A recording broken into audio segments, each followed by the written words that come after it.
Hello Joypurhat. আজকে আমরা যাচ্ছি জয়পুরহাটের একমাত্র বিনোদন কেন্দ্র শিশু উদ্যান। চলুন শুরু করা যাক নতুন ব্লগ।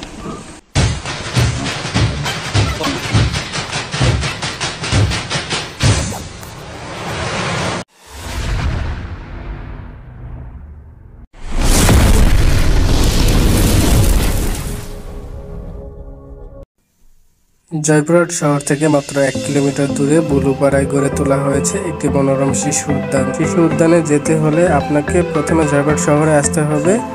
জয়পুরহাট শহর থেকে রিক্সা নিয়ে বুলুপাড়ার উদ্দেশ্যে যাত্রা করতে হবে। আমি ইতিমধ্যেই শিশু উদ্যানের মেন গেটে চলে আসছি। এখানে আসার পরে টিকিট কাউন্টার থেকে 100 টাকা দিয়ে টিকিট সংগ্রহ করে শিশু উদ্যানের ভিতরে প্রবেশ করি। জয়পুরহাট জেলায় অবস্থিত এই শিশু উদ্যানটি সাজানো গোছানো পরিবেশে যে কাউকে মনোমুগ্ধ করে দেওয়ার জন্য যথেষ্ট। এখানে সকল বয়সী মানুষ নির্মল বিনোদন দেওয়ার উদ্দেশ্যে রফিকুল ইসলাম চৌধুরী প্রিন্স 2005 সালে 60 বিঘা জমির উপর এই শিশু পার্কটি প্রতিষ্ঠা করেন। বিনোদনের জন্য শিশু উদ্যানে রয়েছে মিনি চিড়িয়াখানা, 3D মুভি, চরকি, নাগরদোলা, টয় ট্রেন, দোলনা সহ বিভিন্ন আকর্ষণীয় রাইড, একটি সুইমিং পুল এবং ফুড কোর্ট। শিশুদের মানবিক ও সাংস্কৃতিক বিকাশের লক্ষ্যে শিশু উদ্যানে কৃত্রিমভাবে নির্মিত বিভিন্ন স্থাপনার মাধ্যমে গ্রাম বাংলার চিরায়িত বিভিন্ন দৃশ্যের বাস্তব রূপ দেওয়া হয়েছে।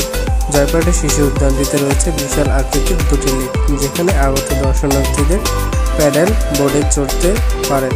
আরও আছে আমবাগান, কবি সাহিত্যিক, বন্যপ্রাণী এবং বিভিন্ন রকম ভাস্কর্য, যা শিশুদের সাথে বড়দেরও কৌতূহল মিটিয়ে চলেছে। সবুজে ঘেরা শিশু উদ্যানটি পিকনিক করার সুব্যবস্থার পাশাপাশি রয়েছে শুটিং স্পট। পরে স্পাইডার হাল দেখেই না ভালো লাগলো, কত সুন্দর। চলুন এবার যাওয়া যাক আদিম গুহার দিকে।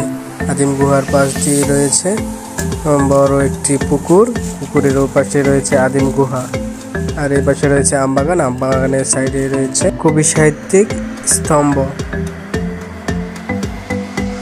এরপরে আমরা দেখতেছি পুকুরের ওই পাশে আদিম গুহা। আদিম গুহার একটি বিশেষত্ব হচ্ছে ঐতিহাসিক আদিম গুহা। এই গুহার ভিতরে যারা ঢুকেছে তারাই জানে এই গুহার ঐতিহ্য সম্পর্কে।